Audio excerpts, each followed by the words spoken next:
Hi, I'm Neil McComb. I'm Portfolio Manager for Fiera's Diversified Futures Program. I've been working in the futures industry for 16 years. I've been managing money through trading futures since 2005.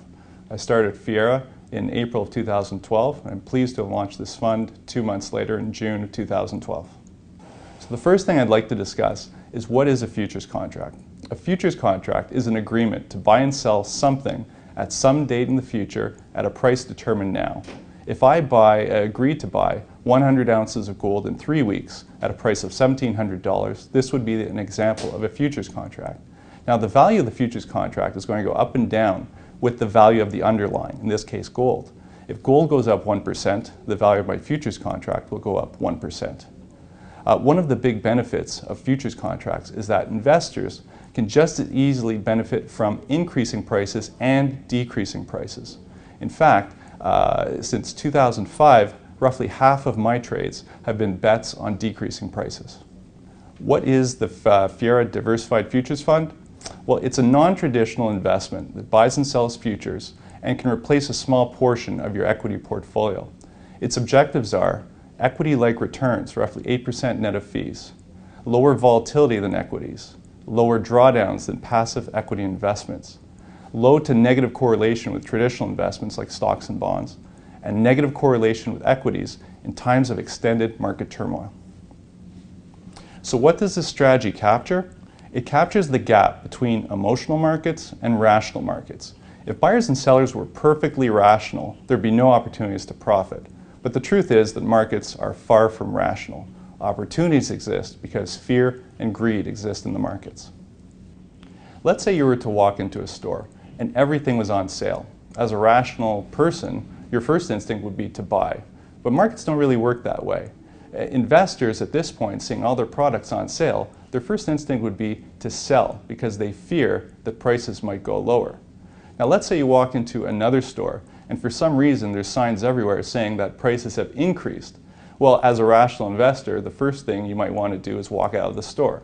But once again, investors are going to act differently. Seeing that the prices have gone up, greed is going to dominate and they're going to want to accumulate more product before prices go even higher.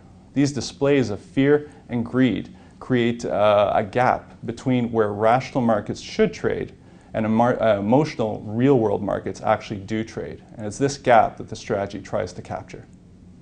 So how does the strategy capture this gap? The strategy captures this gap by using price breakouts. So what's a breakout? Well, a breakout occurs when today's closing price is greater than or less than any closing price over a certain time period. In the chart, you'll see that today's price activity is the bar furthest to the right. You'll also see that the closing price is greater than any other price in the past 10 days. This would be a 10-day upside price breakout.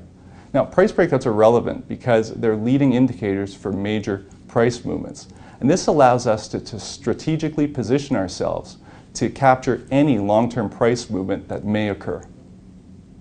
The thing is that not all breakouts are created equally. The strategy uses 4 price-based indicators to determine which breakouts to trade. Those indicators are momentum, trend, deviation, and volatility. A trade is going to be entered only when each of these 4 indicators indicates that a statistical advantage exists in the markets. Here's an example of a short position being entered. First of all, you'll see that the short entry is being entered on a downside breakout.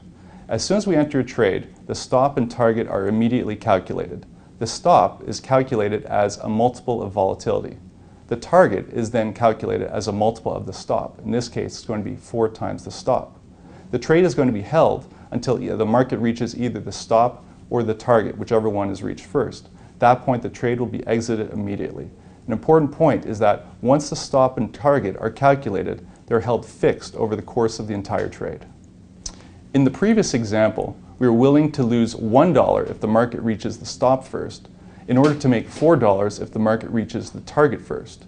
If we were to do 100 of these trades, how many times would the market have to reach the target first in order to break even? The answer is 20 times. 20 wins at $4 a win equals an $80 profit. 80 losses at $1 per loss is an $80 loss, giving us net zero. Now, if we could find a method where we could win, say, 30 times out of 100, we would show a profit. 30 wins at $4 per win is a $120 profit.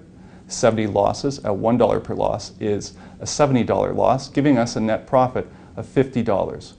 So how does the strategy make money for us? Using breakouts and the 4 indicators.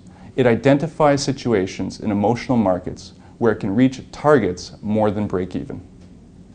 What markets does the strategy invest in?